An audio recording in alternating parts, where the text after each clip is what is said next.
What is up, everybody? Hello. Welcome to the What's Good Games podcast. Andrea is on vacation, as you can see. I'm Alexa Ray, your host today, joined always by Christine Steimer. Hi, it's me. And Brittany Braunbacher. Hello. And today, I am super excited. We have our first ever guest, one of my favorite people, Miss Mary Kish. Hi, everybody. And Welcome, where are you Mary. from, Mary? Hey, thanks for having me, you guys. Yeah. Currently residing in San Francisco. I've been working at Twitch for the last 6 months.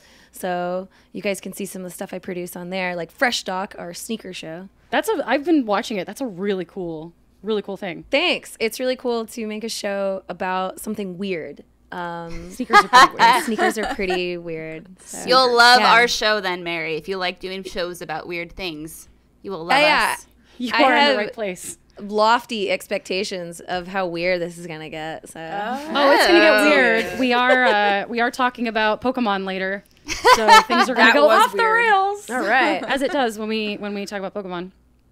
Before we get into our very first segment, which is news and what's going on this week, I just want to thank all of our Patreon. I'm saying it right now. I'm not saying Patreon anymore. All of our Patreon friends. Thank you so much for supporting us. You can find us at patreon.com/whatsgoodgames. Subscribe to us on iTunes, youtube.com/whatsgoodgames, Twitter. What's good _games. Yeah. So there's a dramatic pause before games. What's good? And Games. What is And- good? games. Oh. And then on Facebook, What's Good Games as well. We are everywhere. Thank you, everyone, for supporting us. Before I read the list of thank yous, because there's so many people we have to thank today, I would like to give a shout out to our sponsor. Our lovely sponsor, Take This. Take This is an organization for mental health. Mary, did you know that 1 in 4 people in America deal with mental health as an issue? I did not know that. That's higher than expected. That is 25% of the population. Talking about mental health symptoms is the fastest way to find hope and healing. Both the stigma of mental health issues makes a lot of people feel like they have to suffer in silence, but that's not true. Take This is here to help you by letting you know that it's okay to not be okay, which is okay. And there's help. There's always help. You can visit takethis.org for stories from people like you and people who have found help through them, and advice from mental health care professionals, and tips on how to help people you love who might be struggling and need that little extra push. So take this. It is dangerous to go alone. And thank you very much for supporting us. Take This was founded by 2 of my mentors, Russ Pitts and Susan Arndt. They're lovely, lovely people. So you can find them on Twitter as well. They are at every major convention, and they had a room at E3 this year. Oh. So they had a space, the AFK room, where you could go and sit in quiet and get away from the chaos of the show. It's very lovely. I love that they really, call it. Oh, sorry. Go Yeah, ahead. the AFK, like they have like a way with puns here with everything that they're doing. So not only is it really good for your brain, but it just makes me happy to know that they keep finding ways to make good game puns and all the stuff that they're doing. Oh, yeah. They're great. Totally. They're a wonderful organization. I think they're in their 3rd year now. But I love what they do, and I'm very happy to be working alongside them. They are at the top of our thank you list as well, along with our other patrons, our turbo patrons. Thank you, Take This, and Alex Rogopoulos, a.k.a. the Dump Lord. Lincoln Davis, Davin Iacolucci, and if I mispronounce your name, please tweet at me and yell at me. It's totally fine. People mispronounce my name all the time, and I get it. So you can totally do this to me. I don't mind. Stephen Insler, Josh Kerwin, Lincoln Thurber, which is an awesome name, Eric Jin, Nick Vasello, Thanks, Dustin Nick. Lewis, Tara Bruno, Tara. everyone's favorite PR mastermind, Kyle Heyman, Misael Villegas, Stephen McPherson, Benjamin Pardue, Doug DeShazer, Cart Pedersen, Molly Bittner. Molly! Molly's a big supporter of ours. We met her at E3. She's All the right. best. Molly works for NASA. She's got like a real people job and is really amazing. She's a real person. She's a real human. And when she's not sending stuff into space, she be playing video games. Yes, she does. Very cool. She be playing video games. Brandon Nichols, Tom Bach, Simon D, Justy, Ryan Schaefer, Kyra J, Sean P. Molly, Trevor Yates, some guy named John Drake. Who's that? I don't know any John Drake. Bill Stillwell, Jason Erickson, Danny O'Dwyer. Aw. Thanks, Danny. Adam Rippon, Billy Shibley, Stephanie Fitzwilliam, Harrison Pink, Steve Lynn, Brotherhood 93, if that is your real name. That's a cool name. Awesome. Tommy Larson, Per Kielstoft, Kielstoft, Per Kielstoft. Kielstofe. That's okay. That sounds cooler. That makes Per more sense. Kielstofe.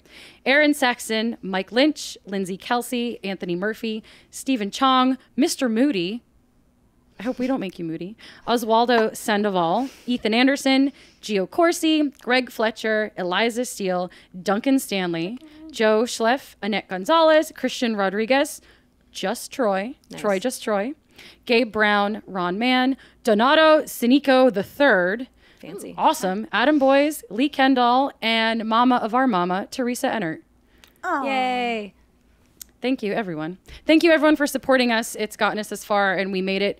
I believe this is our 9th episode in, still with some technical difficulties, but filled with love. Yay. Lots of love.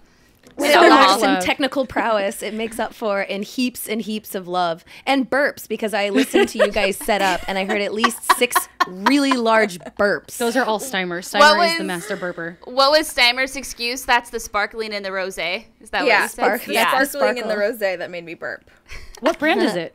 Your It's sparkling called rosé. Ruza, Ruza, Ruza. and I found it at Whole Foods. And I found it at Whole Foods because Instagram started giving me advertisements for this wine service called Wink, I think. And Woohoo. it delivers wine to you, and they Oh, sell no. this particular brand of canned rosé. And so I went around until I found it, and it's delightful. Steimer, you fancy girl with that canned rosé. I know.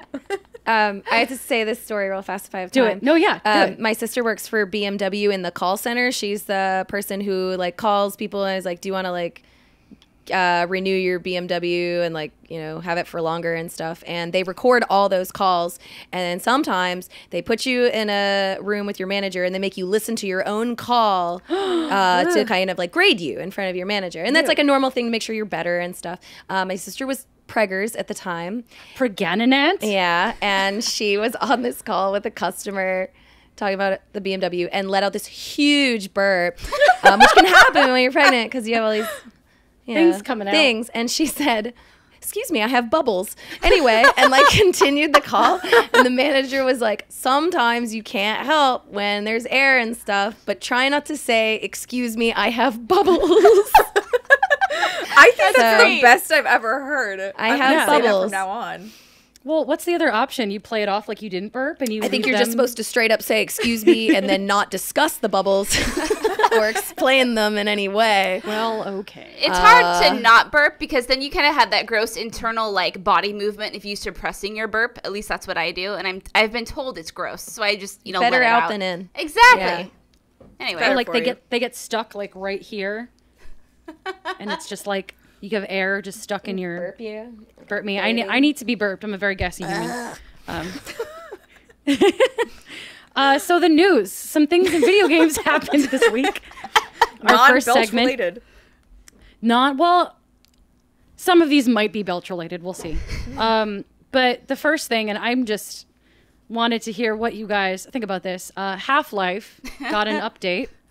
It is a literal game update, and it is not anything to do with Half-Life 3. That we're aware of. The original Half-Life, that is 20 years old, almost old enough to drink. Half-Life is almost old enough to drink.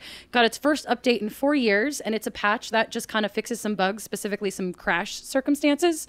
Do any of you guys still play Half-Life?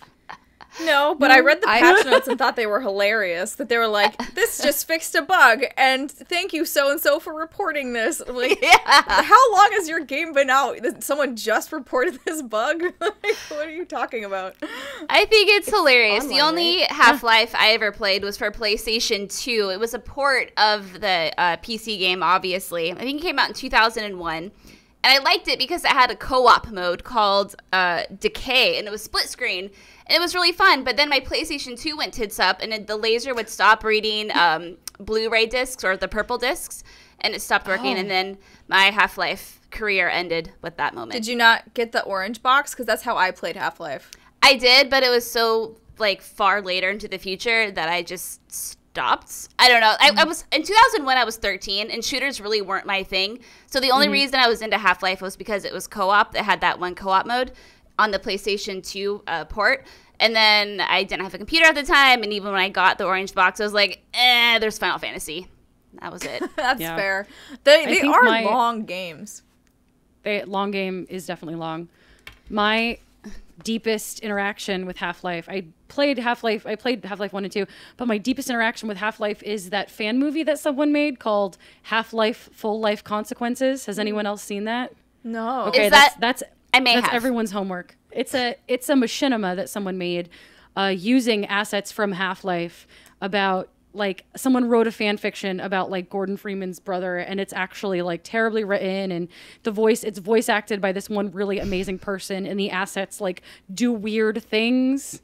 I don't know. It's amazing. Half-Life Full Life Consequences. Google it. That's where the joke "and the pants were dead" came from. Nice. Oh, no, I have not seen that, but it sounds entertaining. That's everyone's homework, to watch Half-Life Full Life Consequences.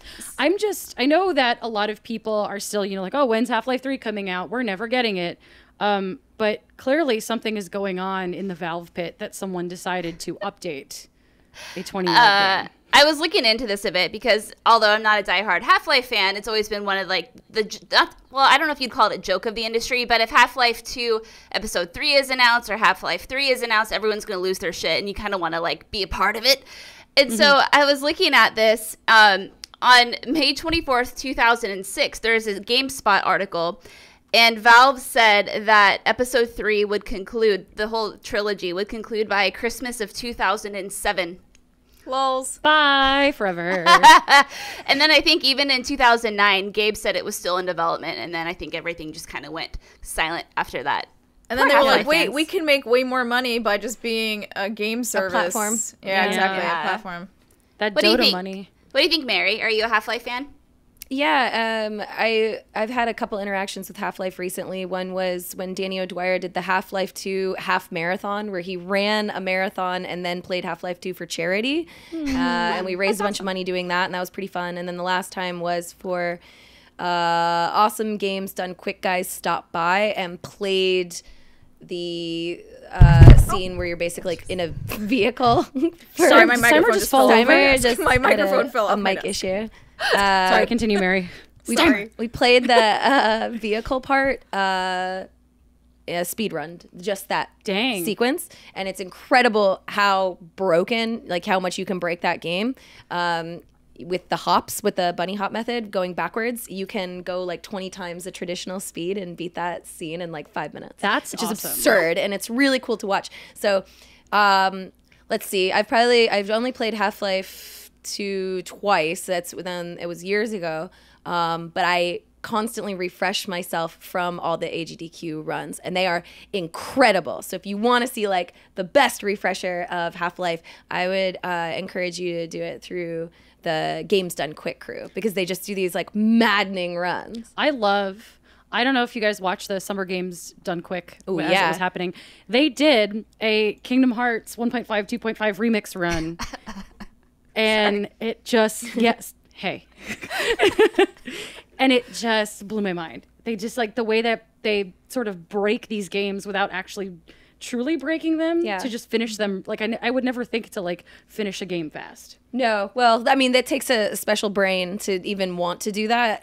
These people are, like, a bit of their own mind, right? Like their own decision, a bit mad. But it's really cool to observe them. It's so cool. So that's how I watch it. But it's interesting, like, even when they do patches like this, it screws up speedruns. So often speedruns are based on the original game with no patches, and they have to get the original game in order to do them, because the patches can ruin their ability to cheat. That's so mean. Which is really weird. So original release runs.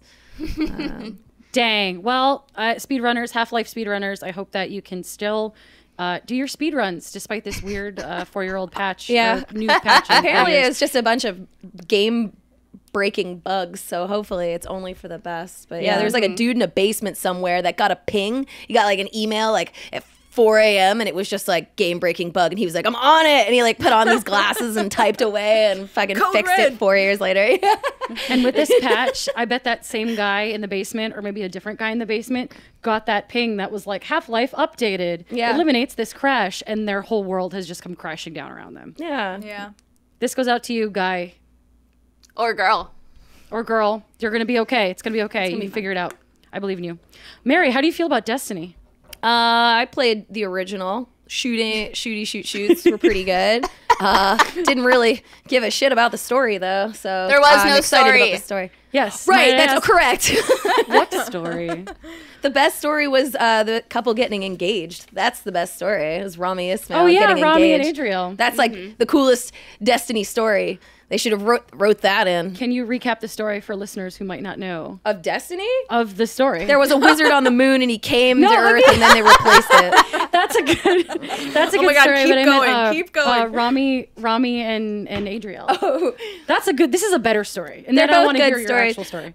Rami and Adriel are these lovely people who play way too much Destiny, which they've admitted themselves, and they've been dating for a really long time. And Adriel is super cool, and if Rami wasn't with her, I'd try to date her because I think we'd all date Adriel. she's super romantic, Rami, I and hope you don't she listen. worked with the developers of Destiny to have a exclusive Neil animation put in and a ring of engagement item.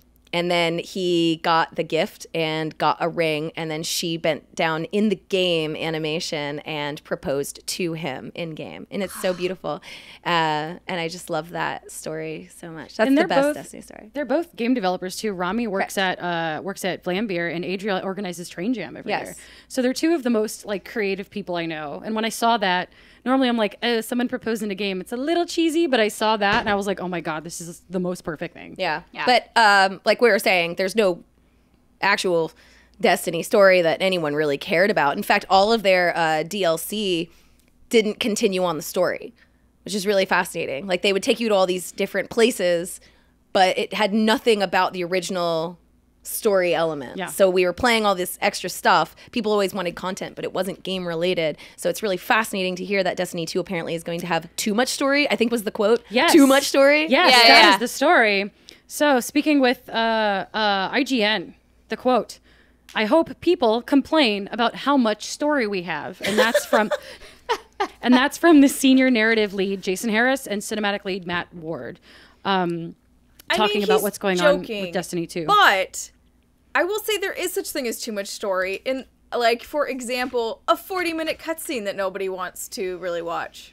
So the issue I have with this is, and I want to read this quote and see what you ladies think. Cinematic lead Matthew Ward said, Destiny 1 was meant to set up the world and ask a lot of questions, but not necessarily deliver too many answers, but leave enough out there for us to build upon. Do you buy that? I don't buy that. No, because I don't remember any of the questions. So it sounds to me like maybe story content was pulled out of Destiny 1, or they built Destiny 1 with the idea of like, we're going to make more than one game, so we're going to be super light on the story in this one. Like it was, I don't know. Yeah. I feel very strange about if it is that game developers making a game being like, we're holding back story because we want to make it a trilogy. Yeah. Oh, I don't know if it's because they wanted to make it a trilogy. I think they probably ran into, well, number one, building that type of game for the first time. Even though, yes, it's a shooter. They've done shooters before. Trying to build something that's shared world, something they've never done before. So I think it was more of biting off probably more than they could chew at one time, and then realizing that maybe they need... They couldn't do it. Well, there was a pretty heavy rumor going around. I want to say it was in late 2016 that so the lead writer left in 2013 and Destiny launched in 2014. Was it 2014? Yeah. And the rumor was, and there's a story on Forbes that has a lot more of the details if you're interested in this, that a writer was brought in last minute, and because of all the kerfuffle of the story changes and the lead writer leaving, that they had to come up with the Grimoire cards. Now, Alexa, do you have experience with that Final Fantasy IX player's guide? I do. This is what it reminds me of. Okay, so for those of you who don't know what the hell we're talking about, in God, what year was that? 2000, Final Fantasy IX released. And the player's guide had this feature called Play Online, and it was when Square Enix was like, okay, how do we like capitalize on this thing called the internet? I know, we'll release a strategy guide and leave out how to do most of the quests and tell folks they have to hop online to get all of that information. And the entire strategy guide was littered like that. And so the Grimoire cards kind of remind me of that because you get them as you play Destiny, but the only way to access that information is to sign online. And it's like, why would you do that? If you're trying to build like this new IP, why would you leave out all the story elements? So that's why I don't really buy that quote and rant. Well, he also, no, that was a good rant. He also said, quote, I think players are ultimately going to see a wide variety of story channels, an eclectic number of outlets to see story infused throughout the game, top to bottom, soup to nuts, there's story everywhere.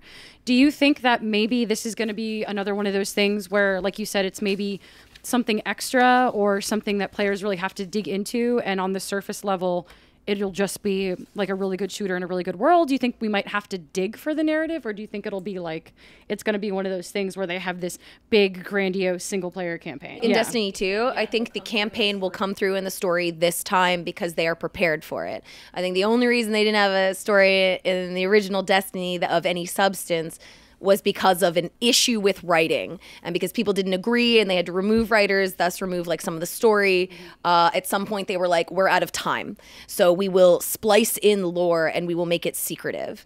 That's calculated, and this one is meant to be actually delving into what the Traveler is, what he's doing there, and probably give us way more of an understanding of the impact on the world itself. But all this stuff this is actually the time for it. And in many ways, this is really interesting.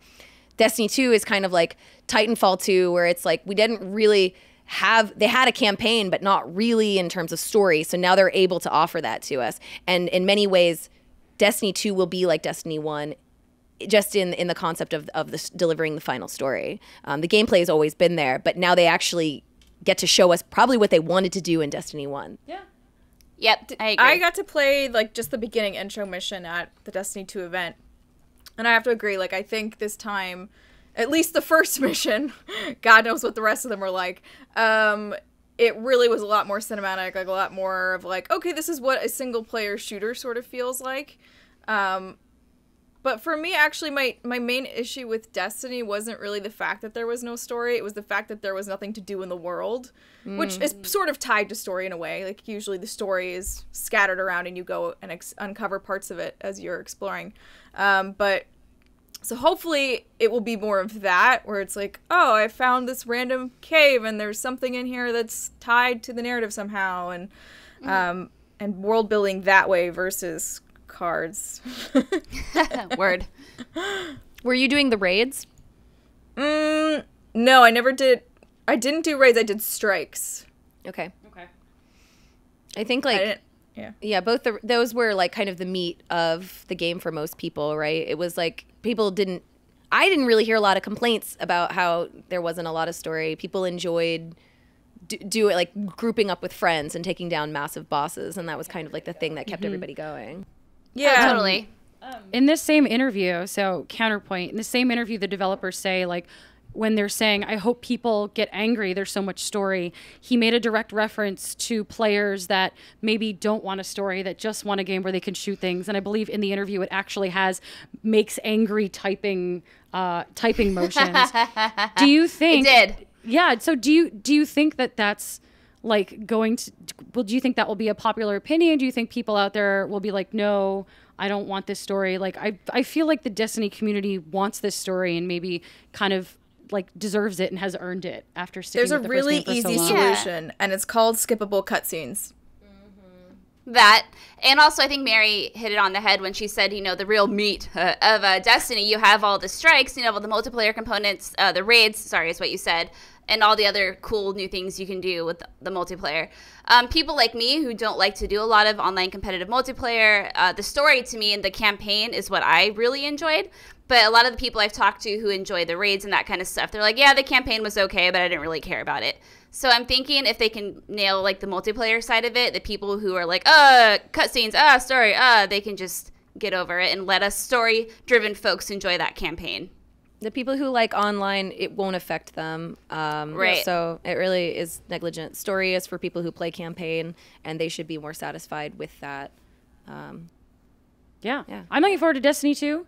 I know the beta starts soon. I'll lose all my coworkers, so I'm not excited about that. Dan Mahorek, GameSpot will probably go down because Eric Tay will be playing it nonstop. GameSpot So will go down. all stream engineers will be gone for like probably 7 days to just play through it. They might be leaving you next week because the beta starts on Tuesday on PlayStation 4 and on Wednesday, July 19th on Xbox One for anyone who pre-ordered the game. The beta opens up to everyone on July 21st and it ends on the 23rd. That's for console only. The PC will be available. The PC beta will be available later. And then the game comes out this fall. Destiny. Woo, woo. Destiny is coming. Indie games. You love indie games, Mary.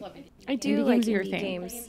I play indie games every Monday on Indie LP. You do. And I played a game with you once. Yay. We played Moonwalkers. Oh yeah, that was the co-op. That was indie fun. Co-op. We Yeah, kept dying. that It was good.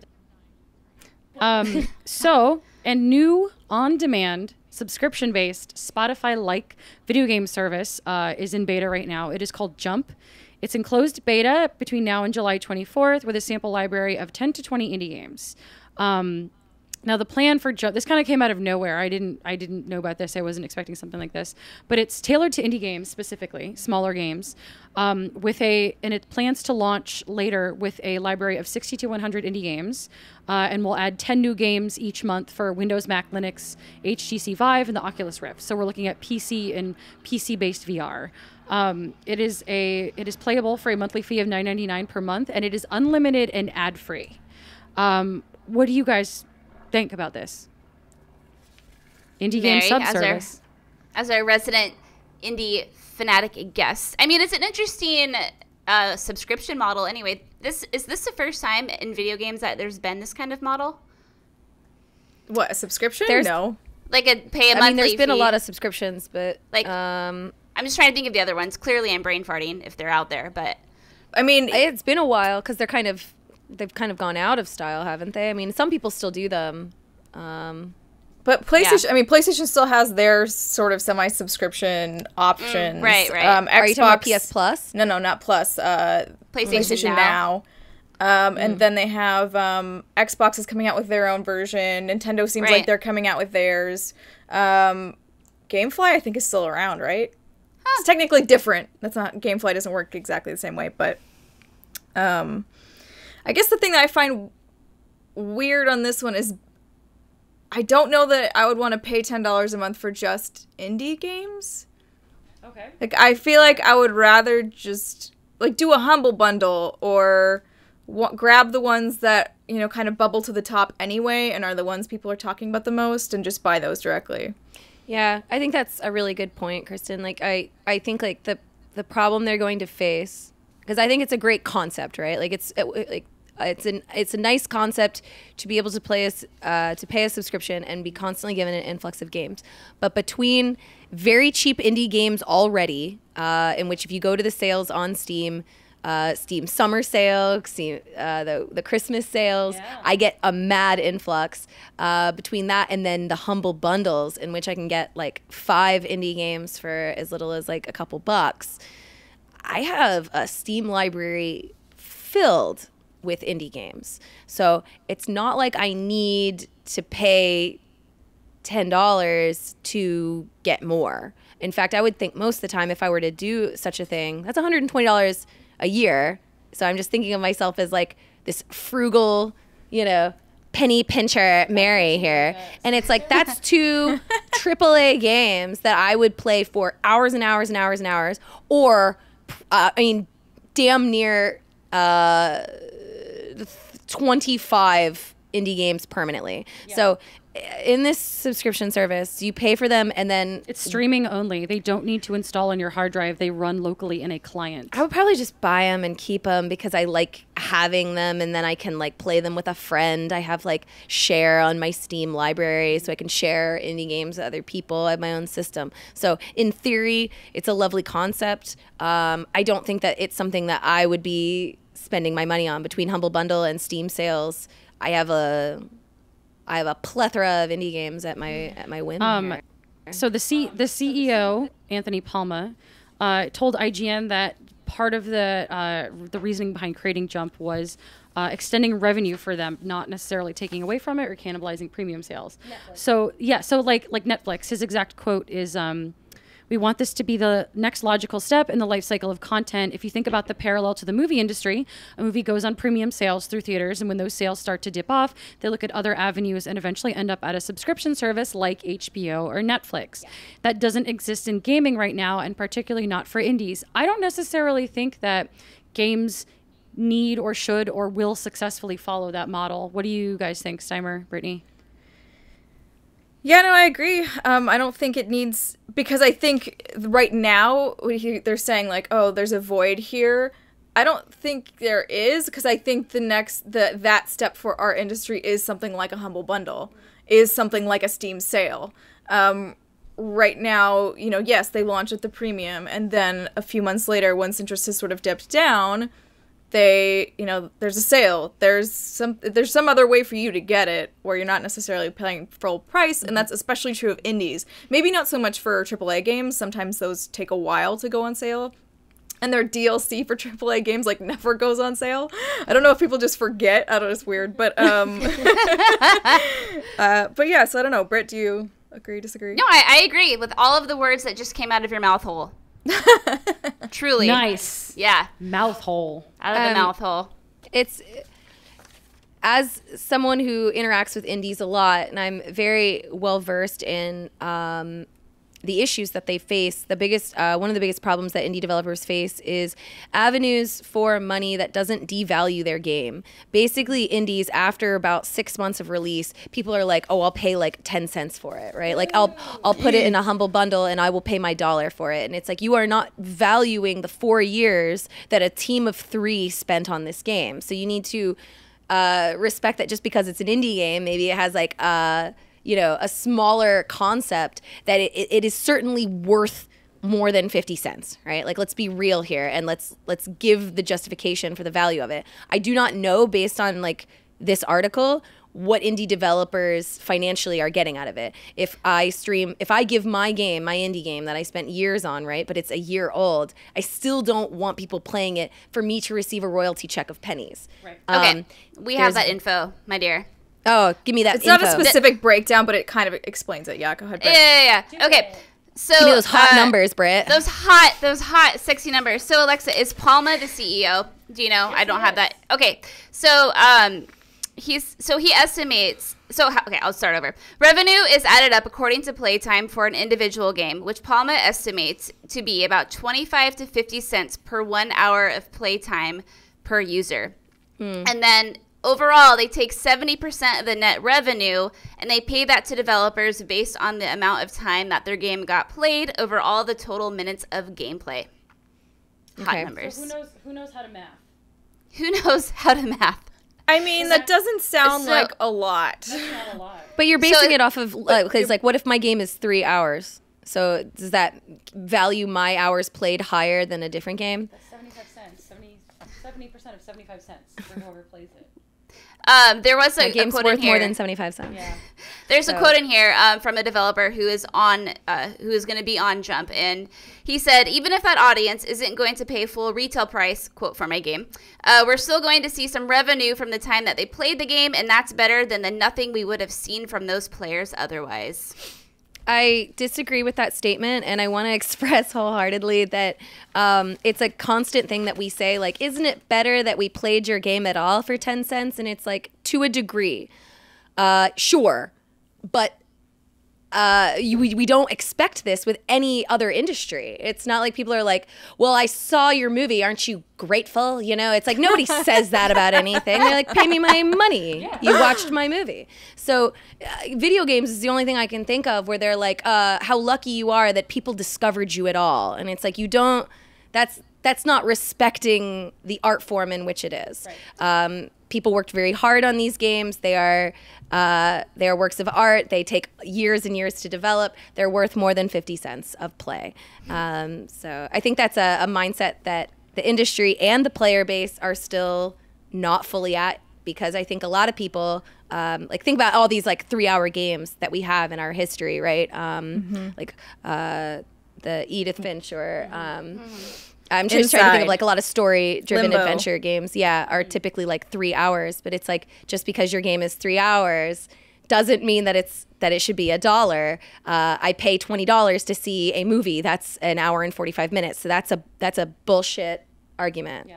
Forgive me, but I don't like the idea that like an hour played is worth a quarter. That's not. But an outlet that does offer indies is always good. There are certain indies that literally can't get on Steam, so this is another outlet for them, possibly to make their big break. That's a positive. In general, though, I think we should be very cautious about things that are basically like, at least you get to play them, right? Like, you know, like thank God, like somebody played your indie game. Like that's, you're not like respecting, what they did.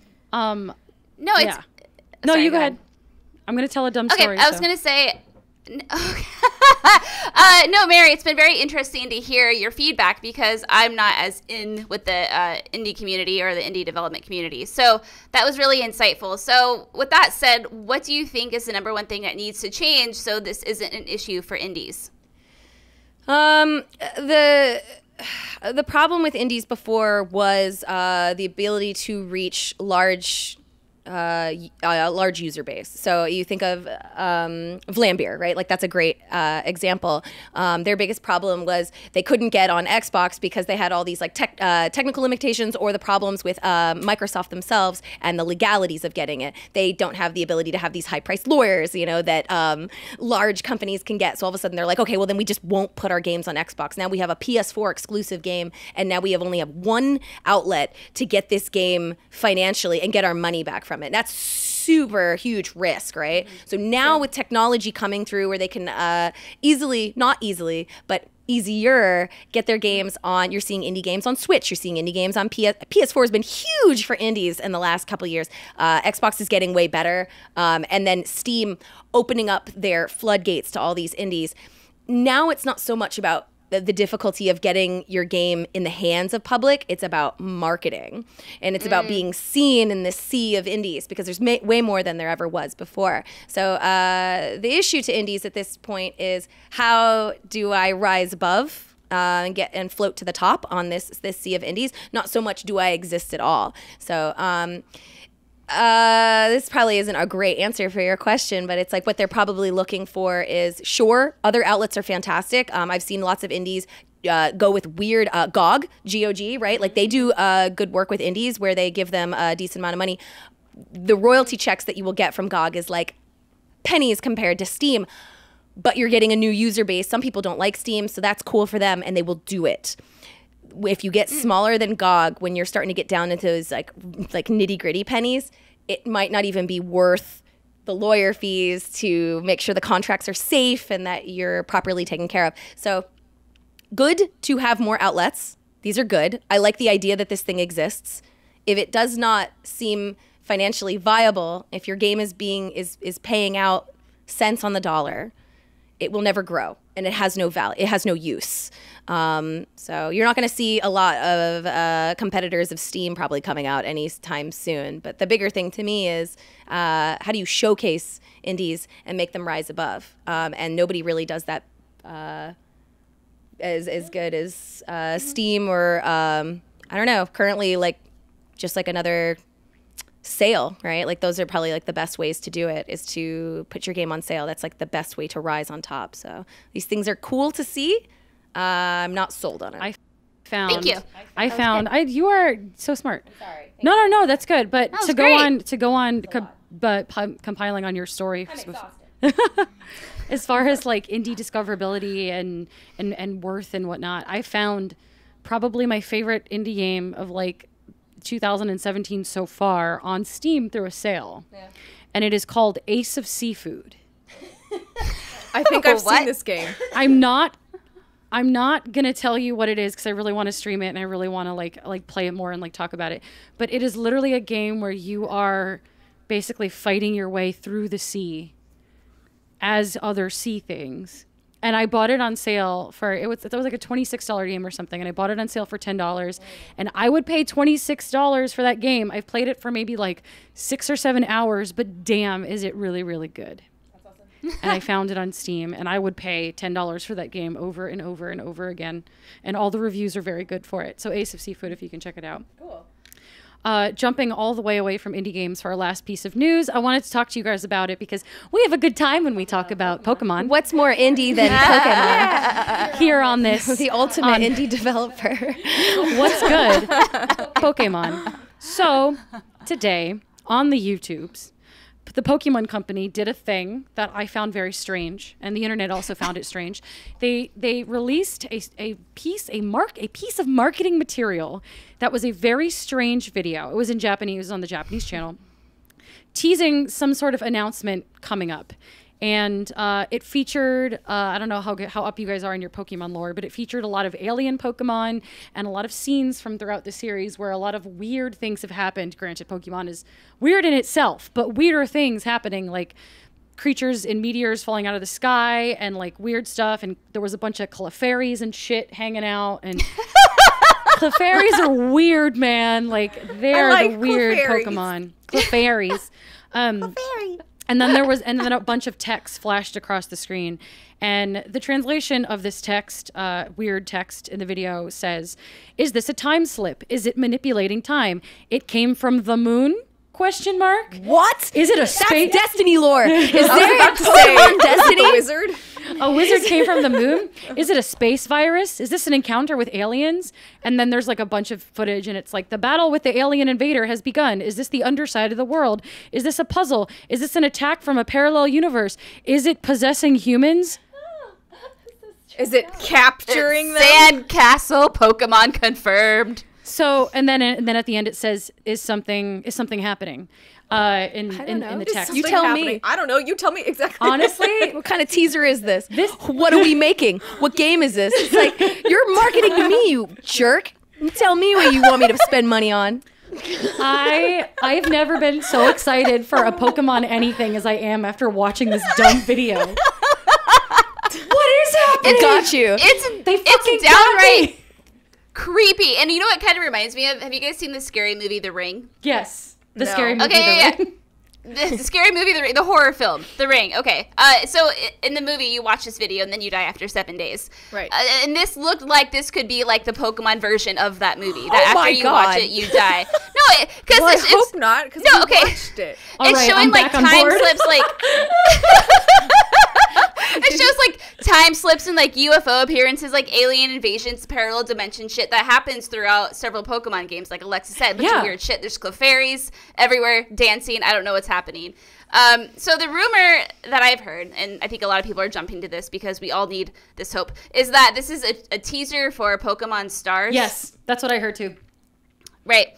And so, I think it was late 2016, Eurogamer broke that, according to several sources, Nintendo is working on a codename Pokemon Stars, which is essentially going to bring Pokemon Sun and Moon with enhanced features to the Switch. And fucking aliens, apparently. Fucking aliens!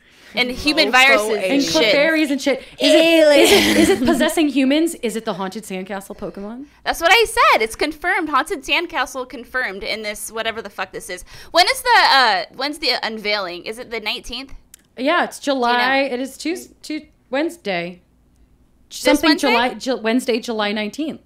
Okay, it's next Wednesday. Okay. Yeah. It's also my dad's birthday. Happy birthday. Here's some Pokemon. Aw. I was about to say, here's some Pokemans. I don't think I've seen the Pokemon Company put a piece of marketing together like this before. And granted, it's like a really dramatic video with like 16-bit cutscenes.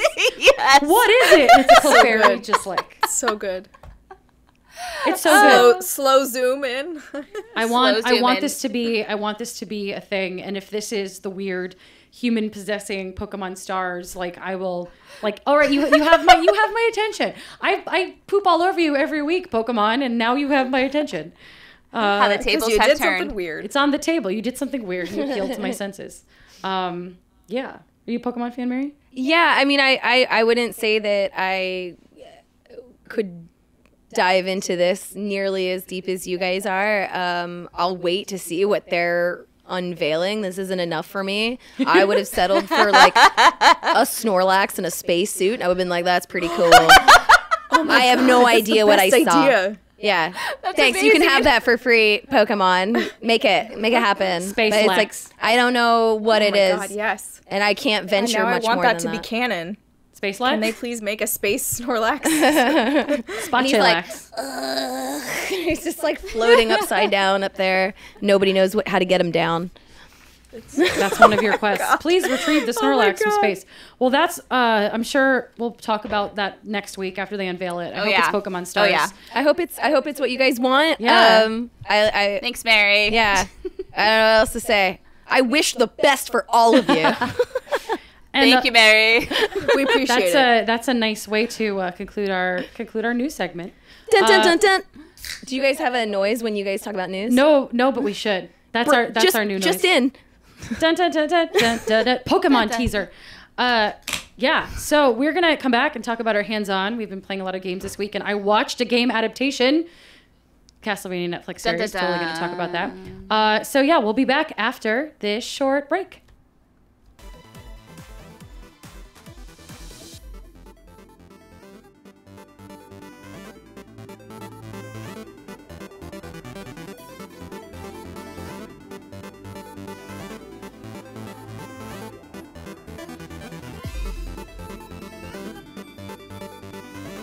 Hello. Hi, everyone. We're back. Hey. And we are the What's Good Games podcast, and this is the part where we talk about the games we are playing. Mary Kish, my lovely Yay. esteemed guest. What? Guess first? What are you playing? You're so kind to me. What did There's I cat put hair down on my there? mic. I have several. We were talking about this in the car on the way back. You've played like a lot of games. Well, I have leading to up play to a it. new indie game every week, so that keeps me, so fresh and so young. Fresh. Those indie games, inject them right into my veins. If you guys want to, I don't know if you guys have talked about this before, but if you haven't, then we should spend my time talking about Hollow Knight, which I believe currently is my game of the year. Ooh. Okay, what is Hollow Knight? Hollow Knight is just a tremendously done indie platformer combat. It's very action focused. A lot of people would compare it to Dark Souls, but there's reasons for that besides it being very difficult. You also have you start with like 5 lives. If you get hurt, you have to use your like soul to get your life back. If you die, you lose all your currency. Your geo is actually what it's called, and you have to kill your own soul to get your geo back. And if you die again, you lose it forever. So that's like the Dark Souls element of it. But what's really cool and what makes this unique is that it's completely done within an insect world. So you are like a bug. You have a nail. That's your weapon, is a nail. And all the enemies, the thing that like travels you to different areas, all bugs, and they're really cool looking. The art style is tremendous. Some of the best art I've seen in years, especially coming not just for indie, for any game. I mean, it's actually just beautifully drawn, and I absolutely just love the style of it. So like from beginning to end, when you're in this game, you genuinely feel like you're in this like bugdom, and you're trying to explore all these different cavernous areas, some completely different than the next. So all different areas have completely different enemy types with a different boss. And this game is long. You're looking at 60 hours to completion. So it's it's a fantastic game if you're looking for lots and lots of content. The developers just keep adding more stuff to the game. I love it. Hollow Knight is tremendous. It's a difficult path, but I'm enjoying it so much, and I just think it's something everyone should at least be aware of. It's currently the best game that I've played, and I've played a lot of games this year, including Zelda, and I just really believe that I believe this game is executed flawlessly. I can't think of like something like significantly wrong with it. Dude, so where can we play this again? I found it on Steam, and I play with a gamepad, so you definitely want a gamepad. It's that kind of style.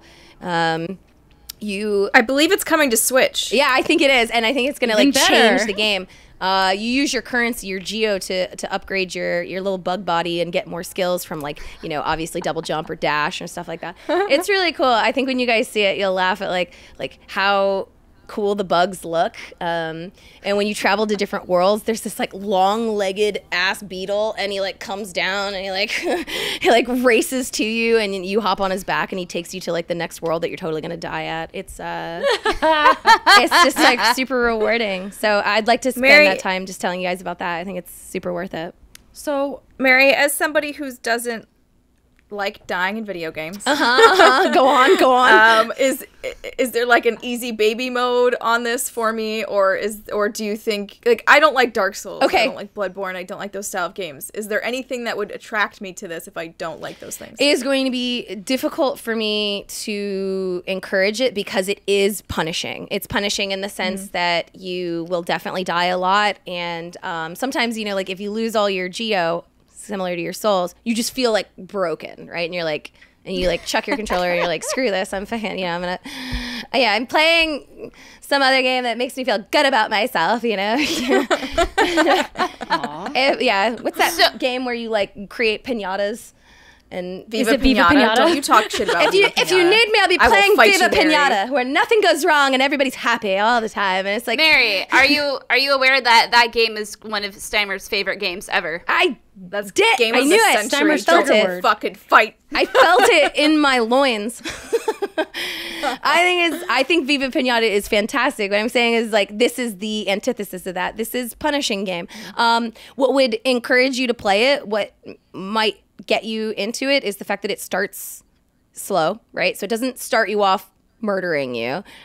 Beginning enemies are super easy. It lets you get adjusted. It has a nice curve. So you wouldn't play this game and be like, screw this is too hard. It takes hours before it really starts to ramp up and punish you. So you get every opportunity to increase your skill set. And the other thing that I think is just so cool is like visually, it is just incredibly impressive. And I think you would look at it and be like, I like all these bug dudes. I like that my weapon is a nail. Like that's cool. And I think you would like it. So it is difficult, but it ramps. So you would get every opportunity to enjoy it. But yeah, it's a hard sell. It's a hard sell. When you don't like dying. Yeah. When you don't like I do dying. want to try it. Especially when it comes to Switch, I want to try it just because it seems like a game that might fit that platform well. Yeah. But we'll see.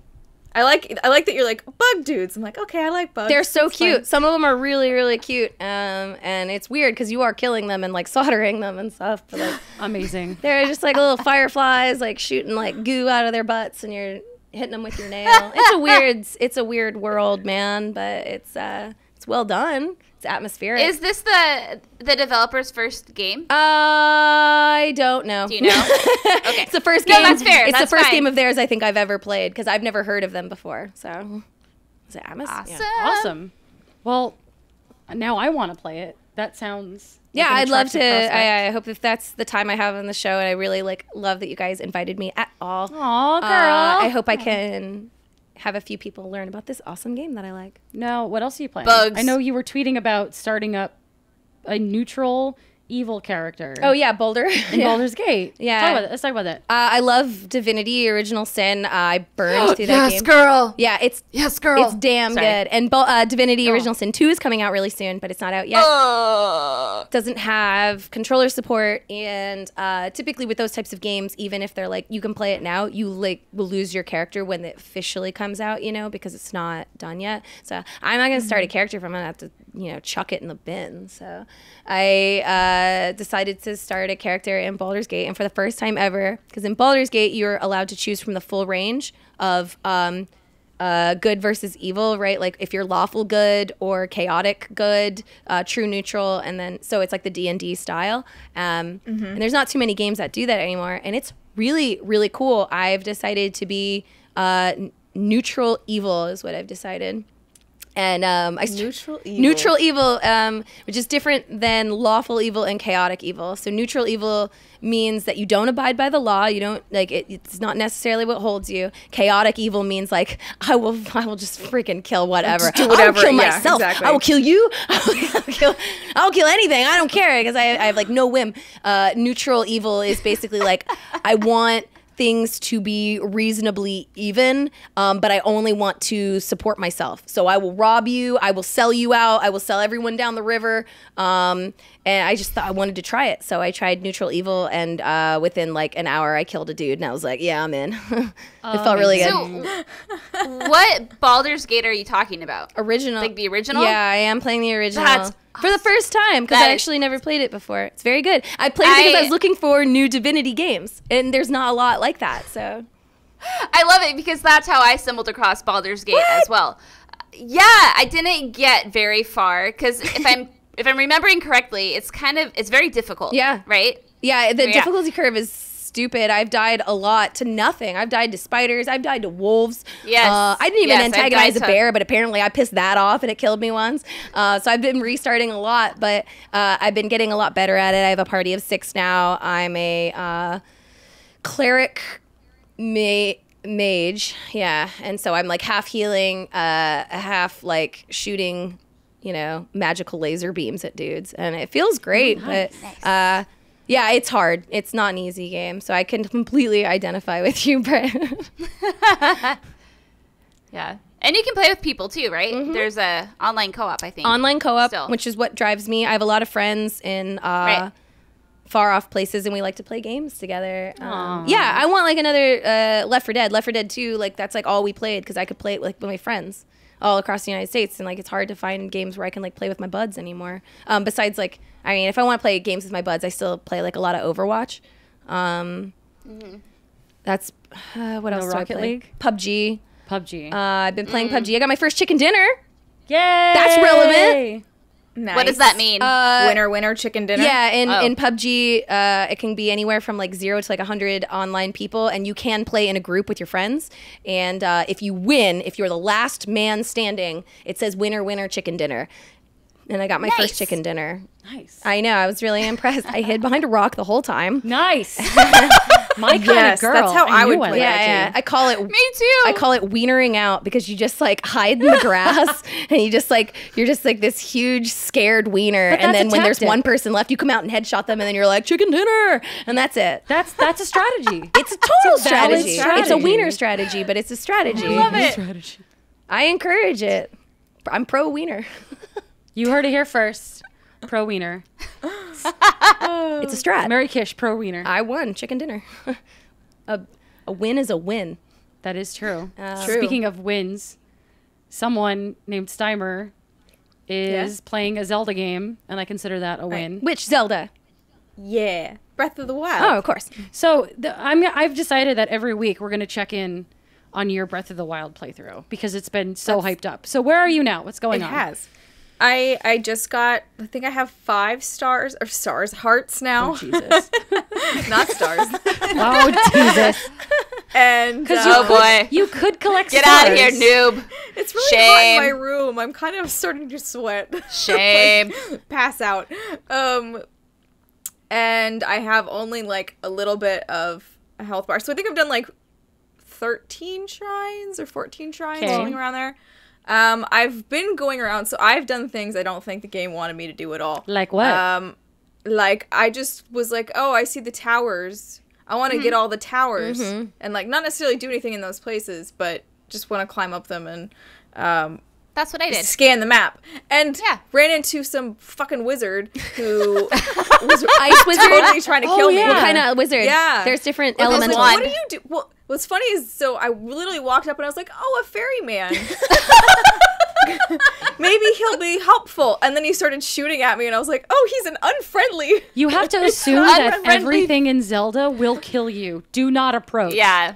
Well, so that's funny you should say that, Alexa, because then I randomly was walking around and I saw this big sleeping man. And I was like, with one eye. I wonder what's the deal with this guy. So I walk over, I like crouch and I'm like, I'm gonna walk really, up to him. I'm like, oh, he's got something on his chest. I'm going to try and climb on him. And so I start climbing on him. And then he wakes up, and then and then the screen goes like, I don't remember what his name is. But Hinox. Basically entering boss battle mode, and I was like, Yeah. oh no. The Hinox. I ran like the Dickens. That is a Hinox, my friend, and they are not nice. And they're hard to They're kill. fun to kill, They have though. a shit ton of Yeah. health. I just ran away, and then I ran into another boss, but he was a different kind. He wasn't a sleeping man. I don't remember what he was. But I've started marking these places on my map, so I put skulls where the big things are Smart. that will kill you. And then I've put leaves every time I've found a Korok seed. Nice. Because I assume at some point that will be helpful. I found the Korok peoples in the forest. You found the Korok forest already? Yes. Dang. But I had to get help figuring out how to get out of the Lost Woods because I was real confused. Because you were lost. It is the Lost Because I was Woods. super lost in the Lost Woods. I was like, what is... I was like, okay, this is annoying and stupid and I don't like it. And then so I went and looked up how to get through it, and they're like, just follow the embers of the torch. And I was like, oh. That'll do it. All right. I guess it's not as hard Yay! as I thought it was. But yeah, I mean, so far I'm enjoying it. It's the only thing I've been able to play lately because it's been so hot here that I don't want to turn on my Xbox or my PlayStation because they will generate more heat. But my Switch does not. So I can just take my Switch and go downstairs where it's cooler and play it. So that's been nice. That is the point of a Switch. To I am carry just it so around. excited that you are playing Zelda. It's just so exciting. And what I love about this, and I think I've said this a million times, but here's a million and one, is that everyone you talk to plays it differently. Like Christine, like Steimer, you know, she goes around and finds the towers and finds all the no-no places. But then other people, like go straight to the Divine Beast and then they finish the game. So it's really fun to hear people and how they're playing it. Oh, I found the fish man. Prince Sidon, you found him? Sidon! I found him, Oh. but he was like, follow me. And I was like, I think I'm too low level for this. Oh, yeah. I think I need Stay to away. hit a few more shrines up before I talk to you for real. So I'll see you later, man. Because he just dives in the water and leaves you. I was like, bro, escort me. Escort me to your place. I'm a lady. I just did. How dare you? Him, I actually and just- the Gerudos, I think, are like the best. Yeah. I just want to be a Gerudo. That's it. Oh my I don't know god, what that those is hips. yet. But You'll find I them You'll soon. find might out. have an opinion later. Yeah. But yeah, that's awesome. Like what I was gonna say though is I just did Sidon's shenanigans last night actually because I've been playing a lot of Alright. Is Zelda that what as it's well. called? Sidon Shenanigans? Yeah, that's the side quest. That's all of the side quests. And I'm on like my second row of hearts. I've done like 2 of the Divine Beasts. So that's what I'm saying is it's cool. Do it differently. So I have a question because I've been playing and I will say the one thing that's semi-disappointing to me is I don't feel satisfaction from doing side quests because I don't feel like I get anything from them necessarily. In other RPGs, obviously you get XP or you get some form of reward, but I feel like for most of the ones I've done, it's just like, thanks for doing that, cleared it Here's off your a- quest log, and I'm Yeah, like, here's a silver rupee. No, I am in complete I didn't even agreement. get a rupee. Oh. They gave me nothing. There Well, you got shafted. There are a couple of side quests that gives you that crazy silver rupee. I would say anything that gives you money is probably a good side quest, or anything that involves getting a bunch of monster parts, because later on in the game, for example, you stock up all your money and your gems and you can go buy some really amazing, like high level armor. There's the jewelry store in Gerudo Town where you can get a necklace or a headpiece that literally halves the amount of damage that guardians can do to you. Like it significantly protects you. And then there's like really high level armor, like the Darklink armor, which requires you to trade in monster parts. And the Darklink armor looks pretty cool. So But does, And then- But it comes the later. game tell you what the rewards are when you, or do you just have to do side In quests your- in hopes that they will give you something? In your quest log, it divides them from shrine quests. You want to do all your shrine quests, of course, right? And then there's there's 2 different kinds of other side quests. Then there's like the generic other. there's the memories, and then there's the straight up side quest. Isn't there ones that like give you like hearts or something else of a bonus? If you go into your menu system, it divides your side quests into more valuable types of side quests. You definitely want to do all your shrine side quests, and you want to do the memories Yeah, that's it, too, shrine quests. because that pushes you into the lore. So those are the ones you want to do. But I agree with you. I didn't do half of the side quests either. because you just kind of like phase out at some point, because it's also like just the world that they made, right? Like all your weapons are breakable. They don't last very long. So you'll do something and you'll get like a trident and you'll be like, that is so cool. And then like 10 moves later, it's done. Yep. So Yep. they've created a game in which you're not supposed to feel a connection to items. They've made that for you. Like that's the world they decided to live. So if you don't want to do those side quests, there's really nothing beholding you to do them. So I would encourage you to do the things that you're motivated to do. I played the game very similar to what you're saying. I did all the towers. I did the towers before I did almost anything. I did that game so wrong. I think the developers would faint it if they saw the way I did it. I did one of the divine beasts. I don't want to give anything away for you. I did it guaranteed not the way it's intended to be. You're supposed to be able to rotate them. Now I'm curious. Yeah. You rotate Yeah, them. yeah. Which one? I did it without rotating it, and I didn't know you could rotate it. The bird. Oh my God, you did Yep. Oh, Mary. I never rotated it. I didn't know you could. You are because it was my goddess. first. And you know what? To me, I don't think that was intended, and I don't think that that's something like the developers were like, we want you to play your own way. I was like, no, I cheated your game. You just broke it? I cheated that, and I didn't know. And I don't think that that's something to applaud. I mean, it's really weird that I was able to do that. That's amazing. It is weird, but I'm not impressed with my own ignorance. I was basically like, oh, this is so much easier. That amazes me because doing the bird, I think, gives you the better skill of the 4 divine beasts, which is the ability to launch yourself into the air and free float wherever you need to go. And I definitely used Rivali's Gale to cheese my way through all the other divine beasts. So I'm completely mystified. Yeah. Like, now I want to know how you did it. Like, I don't wanna know. Go back. I cheesed the shit out of that game, and I do think that part is intentional. They wanted you to be able to just kind of stumble your way through the game. So Steimer, if you want to do the towers first and finish the game with 5 stars, then god damn it, you do it, because that's the game that they made. That's the game that they made. I mean, well, actually, It's you true. can collect stars in that game if you want. I'm not yeah, gonna get that. That's true. I'm just saying, like, they've made it in a sense where it's not meant to be played in a particular way. So you're not doing it wrong by doing it that way. You will be limited, right? Because like, if you try to do the towers, you're going to be put in places that you're probably not strong enough to be in. But that's Run away. I'm proud of you. That's what I you do did. it however the way you feel. I mean, Run away, and then I had to use a potion in order to make it up this one tower because my stamina was not high enough. Yep. that's right. You'll I do was that like- a lot. That's all It's correct. like I don't care. I'm eating this thing because I'm here now and I'm not going back. Yep. I am. Yep. I'm very, very proud of you for digging into Breath of the Wild and playing it your own way. I'm also very proud of Brittany for finally trying to play Chrono Trigger. Yay! Yay! 4 times or 5. How many times is it now? I think this was my 4th or 5th attempt. So I'm trying to think. So I first tried to dive into Chrono Trigger, 6 years ago, but it didn't stick. Like I had just met my fiance at the time, and I was all the like bubbly. Oh my god, new house, new living arrangement, all sorts of things. And so it didn't really stick. I know I got farther during that playthrough than I am currently at.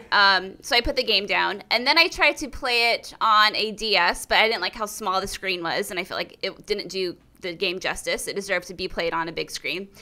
And then I was like, okay, I'll play on my Wii U. Wii U didn't have the game. I thought it did. And I'm like, I could try it on the Wii, but I don't have my controllers and my nut, because you need the sensor bar and like, anyway, it was a clusterfuck. So fast forward to about 2 days ago. I finally have it on my Wii.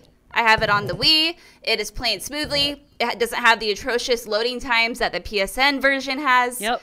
And I'm able to play it. Which is weird. You would think PlayStation would have better loading times. I think Or what at least happened... on par.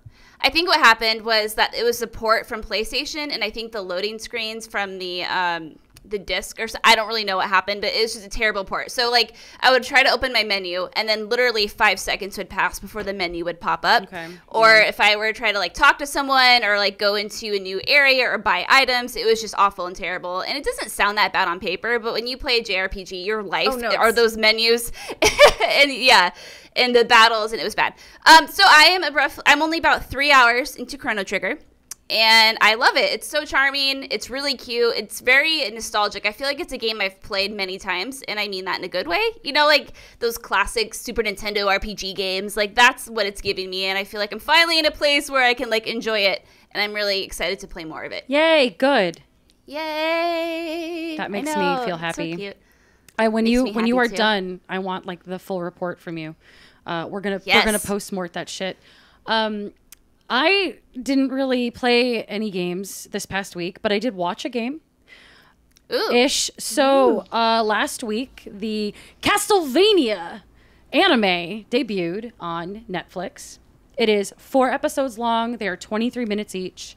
It is, I have to say, a very, very good game adaptation. I don't know if you guys have played Castlevanias. Yes? I wanted to just ask bits and pieces. Okay. Alexa, like, how hardcore of a Castlevania fan are you? So we know, like, where this is coming from. So I am not like, oh my God, I'm going to like throw up and die Castlevania. Woo. But I really love Castlevania, and I've played all of them. I love them. They were some of my like first hard games that I played when I was younger. And the thing that really struck me about this anime adaptation, and yeah, it's like it's American made, but it's anime drawn, is that it is a very faithful story retelling of Castlevania 3. So it is the story of Castlevania 3, but it doesn't dawdle and doesn't dwell on points that are not important, and then it also expands on the story in a few small, very meaningful ways. For those of you that have not played Castlevania 3 is about Vlad Tepes, the Dracula. His human wife is killed by humans, and he flies into a rage and gives humanity, the town that he lives near, 1 year to make peace with their lives, and then he's going to kill everyone and set the demon hordes on them because they killed the one thing that he loves. It's on them. I mean, that's fair. That's fair. Yeah. That's fair. That sucks. It's fair. And the anime opens on that, and it takes, one episode to set that up. And then at the end introduces our protagonist, Trevor Belmont of the Belmont family, who must, combat Dracula's hordes and basically protect this town. And is he like, what's his voice like? Is he like, what's up, I'm Trevor? He's voiced by Richard Armitage. Hi, I'm Trevor. Richard fucking Armitage. You don't know who, oh my God. So Richard Armitage is this middle-aged British English actor. He played Thorin in the Hobbit movies.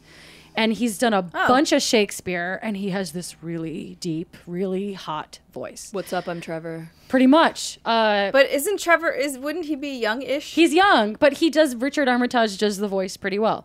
Okay. So, and Dracula is played by Gareth McTavish, another classic, very like old school, very well-known British actor. And Richard as Trevor Belmont. Trevor Belmont in the game is sort of the character that the player impresses herself on. You're running through a castle, hitting things with your whip, and they've added very subtle touches to the story. Like Trevor is now kind of like a good-for-nothing drunkard when you meet him. He's like, I just want to drink and hang out, and I don't. Oh man, like now I got to go fight these demons. But and he sort of begrudgingly helps everyone, but is like still really sassy about it. And does he have a whip? He does have the whip, which leads me into my next point. It does a really good job of adapting boss fights. I'm not going to spoil what big fights are in the anime, but if you played Castlevania 3 and you played to the end, you kind of have an idea. And some game adaptations, I'm looking at you, Street Fighter movie, and some other like game anime really don't nail the epicness and the scale of a boss battle in like a 3-minute animated fight or whatever. And Castlevania does that really, really, really well. And the animation is kind of janky in a few places, but for those fights is absolutely gorgeous. So it is worth sticking through to the end. And also the script is really funny. They've put a lot of humor into it. It's very dark. Like there's scenes where you watch people, get exploded and viscera go everywhere and like demons are like pulling people. It's very gross. It's very, very gross. And I remember watching it and just being like, oh my God, this is totally fucking gross. But the script is very humorous. There's a couple of really great one-liners and very tongue-in-cheek. So it pays homage to Castlevania, that game and that franchise, without tainting it, and expands on it in some really meaningful ways that don't detract or dilute the original charm of Castlevania. So I really like it. It's about, if you watch the whole thing, it's less than 2 hours. If you want to watch, if you want to watch it all together. No, like 4 episodes, Netflix. It got renewed for a second season. That will be 8 episodes. It's really good. I highly recommend you guys watch it. I'm in. I enjoyed it. I'm in the middle of Glow right now, but when that's done, I'm in. Glow is amazing. Dude, it's so good. Glow is amazing. But yeah, that sounds So, great. Alexa, if I'm not a Castlevania like fan, will I still enjoy it? Yeah, I mean, I think it's a really good story, and I think it's a very beautiful anime. It's very dark. It doesn't sound. It's what, 4? You said 4 episodes, Yeah. 20-ish minutes. 23 minutes. That's totally worth a gamble. Oh yeah, and it doesn't like, if you're not a Castlevania fan, it doesn't go deep into the weeds of like, you won't get it. It's not, the Final Fantasy 15 movie. It's it's like there are vampires. And yeah, then it's like, here's a vampire. He is angry. Here's what the angry vampire does, and here's what the people do to combat the angry vampire. Like, it's very, very clear, and it does a lot of world building in just a lot of really simple, concise ways. Here's the bad guy. Here's the thing. Go enjoy, and it's good. So I highly recommend giving it a shot. Castlevania fan or no. Cool. And yeah, that was what I played this week. I should probably actually play something. I did get Final Fantasy 12 HD. I am playing it despite my well-documented dislike of Final Fantasy 12. So once I get deeper into that, this is the Zodiac Age version that was released in Japan and not in North America. So once I get deeper into that, I shall report back. Cool. And that are the games. That is the games. That is the games we played this week. We're going to take a short break, and we're going to come back for a grab bag off topic one. And this kind of touches on something we brought up earlier. So I'm excited to delve into it. Stay tuned.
Hey, everybody. We're back for our last segment, the part where we go a little bit off the rails and the room gets the sweatiest it's been for the entire podcast. God, it's hot in this room. It can't get sweatier. It is so hot. Sweaty. I've been marinating for a whole hour. It's been great. We got some whiskey a la Brittany today. I don't have any whiskey because I poured it's actually a scotch, and I think I found bugs in it, so I'm kind of devastated. Wait, were they in the bottle? No, it could have been. It could be floaties. In the glass, I'm not sure, but there's two figures in here, and they both have similar shapes, and I can't tell what they are, and I'm very nervous. So don't drink it. I Please see don't. one. Don't drink it. I'm not. I'm just gonna. Okay, good. I don't want. Okay. I'm very concerned for you. People So pay continue extra on. for Continue. tequila with worms in it. Yeah. God, it's stuck under my nail. Okay, continue. Sorry. This is very dramatic, and I'm very concerned. Are we good? I don't know what we it good? is. It's okay. Okay. I don't know. Okay. I'm just gonna let's go. Nail bugs. So we kind of touched on this last week or the week before when we were talking about our pile of shame. We talked about the games, Mary, that came out this year that we hadn't played yet and what we wanted to play. So I was thinking about this, and I want to know, and then Brittany digging into Chrono Trigger kind of inspired me. I thought we could dig into, the maybe one franchise you wanted to get into but feel like it's too late for you to get into, or one franchise that is so beloved by everyone but that you just couldn't get into. What is the boat that you missed or just didn't want to get on? Steimer, let's start with you. Didn't want to get on. I mean, I sort of talked about this before. I mean, there's plenty of franchises that I missed as a kid, because when I was a kid, I was mostly a PC gamer. We didn't have very many consoles. We had a Super Nintendo. We had like 4 games for it. So I missed a lot of OG gaming culture. But I did have pets with a Z. That's Oh no. I loved Pets with a Z. so I mean there's a lot like Metal Gear Solid I never got into. However, I don't think I'm heartbroken over that. I think I'm okay with that. I've come to terms with it. Not a stealth fan? I've tried playing the new one, Phantom Pain, and I don't know. It was just the funniest part. There was a really funny thing that happened. So I was stealthing and watching this dude, one of the enemy soldiers, and he walked up to near where I was, but I was hidden. He didn't see me. And then for whatever reason, he just turns around and starts running. And dude just runs off the map. Like, he just keeps going. I was like, run, Forrest, run. I don't know where he went. He never came back. Like, I thought he was supposed to be on a loop of, you know, like, here's my little pattern of where I go as an enemy and you can kill me at some point. But no, he just turned and ran forever. Infinite running. Metal Gear Solid. It was really weird. But yeah, I don't know. I just think the gameplay for me isn't super fun. Like, I don't really enjoy 100% stealth games because I tend to mess it up and then just fire everything, and I feel like a failure because of that. Especially in a game like Metal Gear Solid, where you are supposed to be stealthy. You're not supposed to run and gun. So yeah, so Metal Gear. Final Fantasy, I guess, would be the thing that I thought. I mean, because I'm already playing Zelda, I'm fixing the Zelda situation. I'm staring at you right now. The Zelda situation has been fixed. That's being rectified. It's being rectified. Final Fantasy, I have played them. I didn't play them growing up. I played, is it 10, the one with Titus? Is that correct? With the awkward laugh. Yes. Thank you for saying it the correct way, because Titus is a shitty pronunciation, even though it's the correct one. I did for growing up most of my life. I was a wee lass. Forgive me. Dear. I said Titus. No, Titus. Like title? Titus what? Like Titus Will? Like that's what I think of. Like Titus Will wave. Hyundai. Whatever. Oh, I get it. Okay. I played like 95% of 10. I'm at the end of it and I won't finish it. Why? I don't know why. I just have no desire to go back and finish it. It's on my Vita, which now doesn't work very well. So I don't know that I can Getting hotter anymore. in here because you're pissing off Alexa. I know. The last 5% of the game is so good. I almost want to stream it it with you because it's like the most unbelievable uphill slog of boss battles ever. Oh, that sounds terrible to me. That sounds amazing. She's not into it. You're not selling it. I mean, maybe if you're there to coach me, it will be okay. That would be fun. I'll wear like a little coaching uniform and I'll be like, God, okay, yes. Steimer, now you gotta use this. Fight the giant thing that looks like a giant flying penis. You get on its back. Sin looks like a giant penis. I'm sorry. He kind of does. Anyway, no, I've continue. seen it. Now I'm sold. Giant flying I know, penis. Mary, right? That's why it's called excited to Sin. Giant revisit. penis. So yeah, I don't know. Final Fantasy's just been that franchise where I've dabbled in it, but it's never grabbed me the way I'd ever hoped. And I mean, granted, here's the other. You're gonna yell at me for this one too, Alex. I'm so sorry.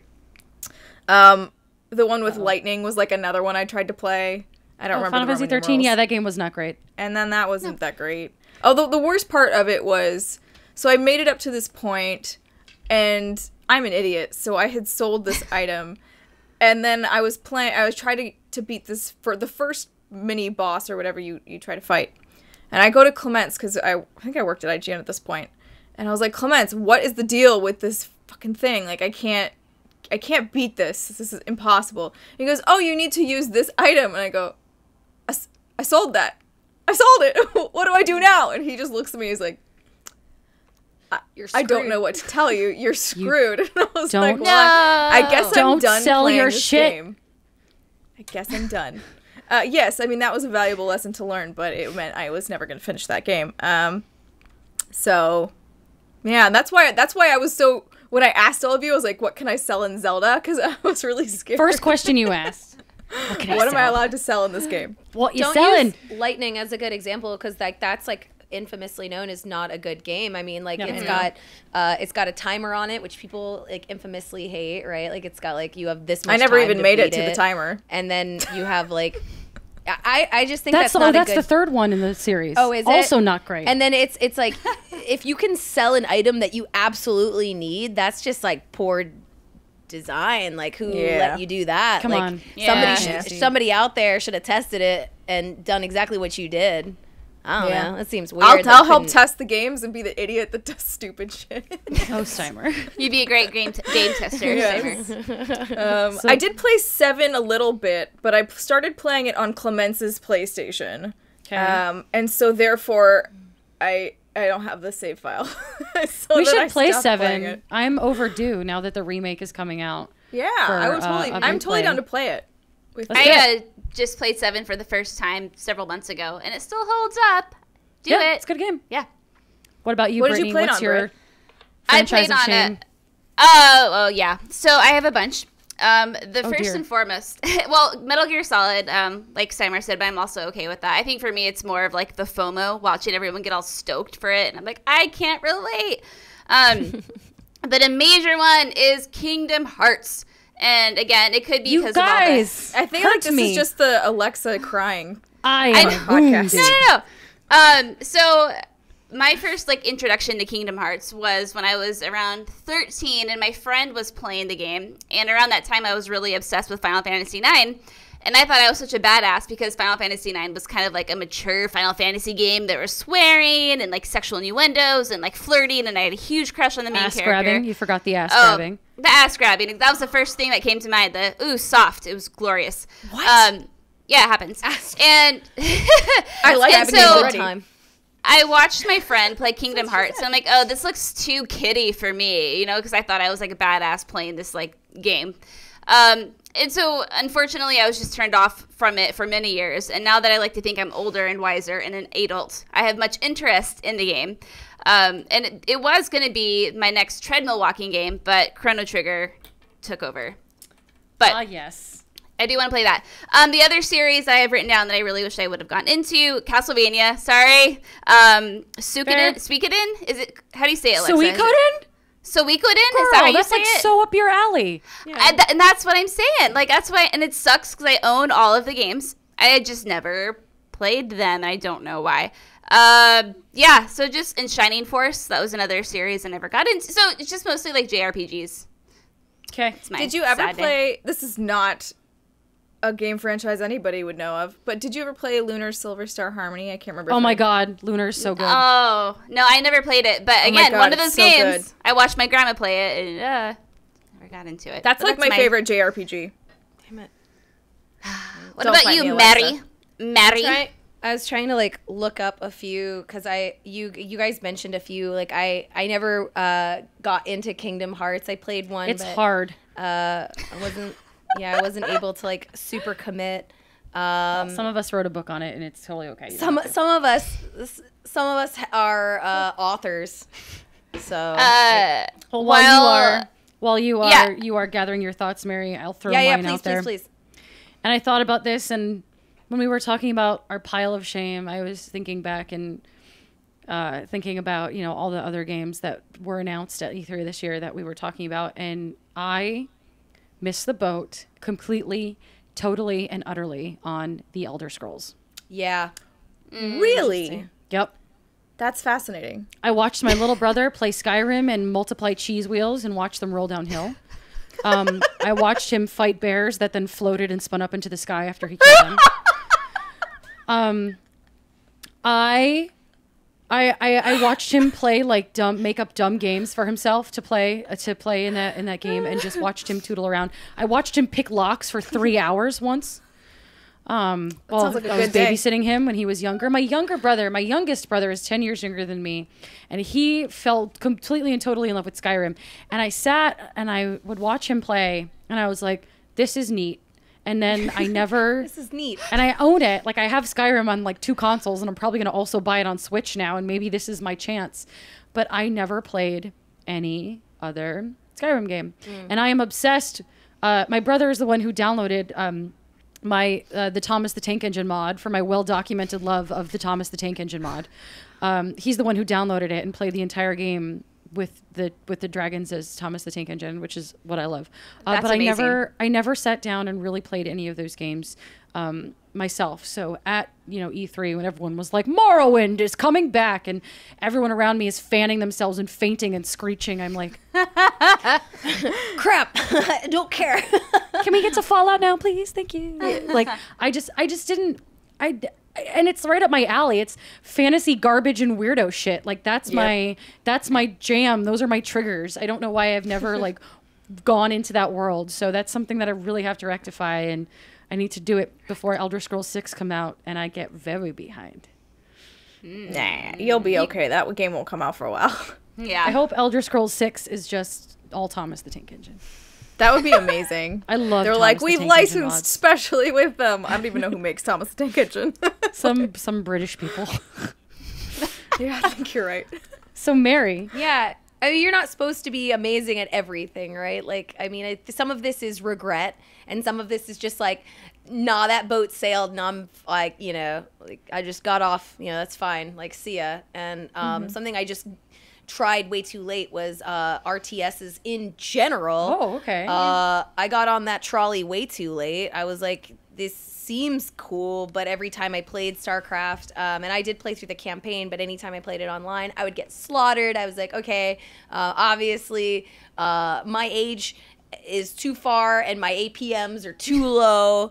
Like, you have to do that when you're like young and frosty, and I just missed it. Young and frosty. And I just Young and don't, frosty. It's too late. So I'm not gonna play them, and that's fine. Some things that I feel like I did a bit too late. I never played any Resident Evils until Resident Evil 5. Believe it or not. Did you say Resident Knievel? Yeah, I would play that. That's Resident the show that Knievel? I do now. So, yeah. So basically, Oh. I never played a Resident Evil until I played Resident Evil.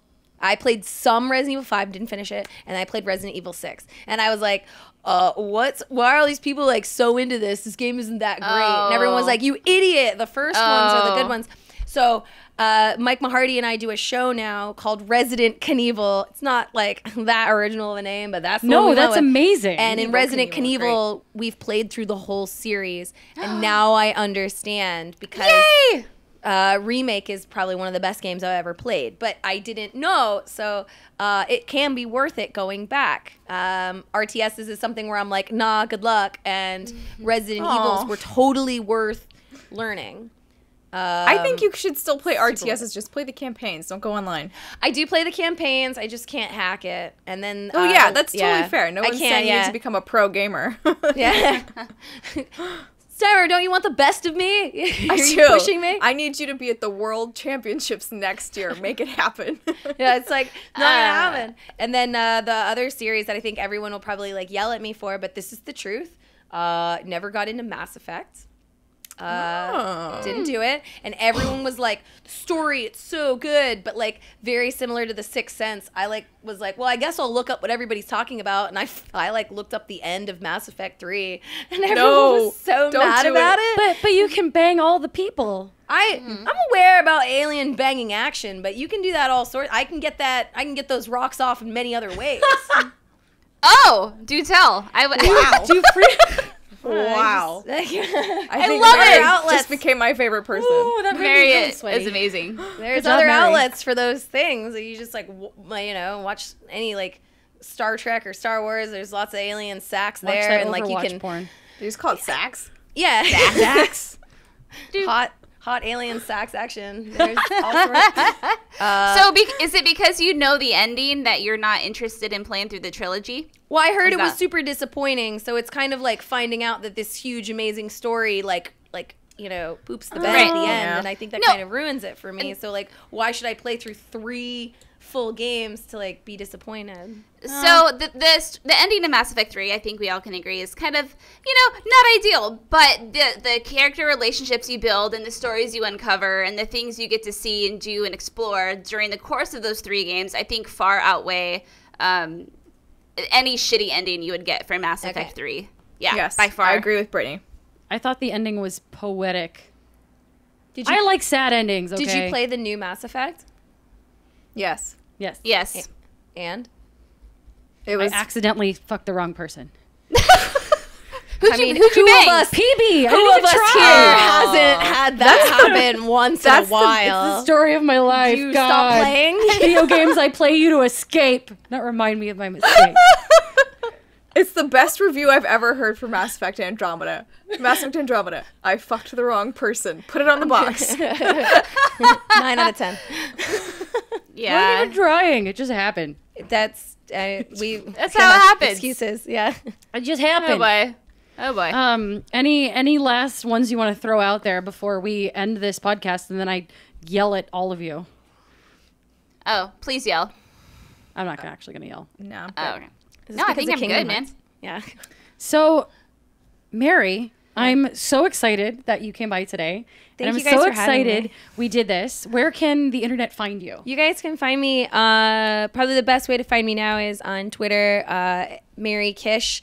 I'm not on camera as much ever since I left GameSpot. I do a lot of production behind the scenes. I'm typically the person constructing a lot of live shows now. But I am a producer on Twitch, and every once in a while I definitely host on there. So if you guys want to see me being silly, that's probably the place to find me. And I do like just a lot of guest appearances on awesome shows just like this one. And you do Indie LP. And I do Indie LP. So every Monday, you guys can find me on Miss Clicks, which is a group of streamers I joined because they're about positivity and good role models in video games. So Miss Clicks is a sweet organization that just has like a bunch of women streamers that want to be cool and make a positive environment where everybody feels welcome. So I joined that organization, and I stream indie games every Monday there. And I will be playing Black the Fall next Monday, which I'm really excited about. It's kind of like Limbo if it was set in communist Russia. That sounds I know. If that doesn't sell it, I don't know what else to say. cool. Well, thank you for taking the time out of your day to come and do this with us. Thank you guys for having me. I was so glad you guys even started What's Good Games. Huge advocate of what you guys do, and big fan. Big time fan, long time listener, first time participant. Thank you guys. Thank you. And Steimer, where can they find you? I'm at Steimer most places on the internet, but on Instagram, I'm K Steimer. Shake fist at the sky. Someday we're gonna get you that. episode. Someday I'm going to get at Steimer on Instagram. It's going to be a glorious day. You'll get it. Brittany, Yeah. where can they find you? Hello. You can find me everywhere with the username Blonde Nerd. Blonde Nerd. I thought I said Blonde Nerd, and that didn't sound right. Blonde Blonde Blondered. I am on Twitter at AlexaRayC, or you can type my name into Amazon and purchase my book. Just saying. I wrote a book on Kingdom Hearts. It's out. If you're at D23 this weekend, I will be there. I will sign it for you. It's getting good reviews. Yeah, I know. People yeah. are like, she made sense of a thing. And I'm like, oh my God. Also, shout out to Alexa. She was just on the Kind of Funny Games cast, and you did an amazing Kingdom Hearts recap. I think it was like 7 minutes long. 7 minutes, and I did it. And you nailed it. And so, if you have any interest in seeing that, you should totally go find it. I'm sure it's on their YouTube page. It's hilarious because it's amazing. Thank you. Yeah, girl, you did great. And as for all of us, you can find us on Twitter at What's Good _games, Facebook What's Good Games. There's also we have a fan page, so there's a What's Good Games official fan page there as well. You can check that out. Talk to our friends in our community. It's super fun. On Instagram, we're at What's Good Games official, and what'sgoodgames.com, patreon.com/what'sgoodgames, youtube.com/what'sgoodgames. Everything is great. Thank you for supporting us. What's Good is in fact games, and Mary Kish guest hosting. Also, What's Good. Thank you, everybody. Thank you for tuning in, and we'll see you next week. Bye. Dun, dun, dun, dun.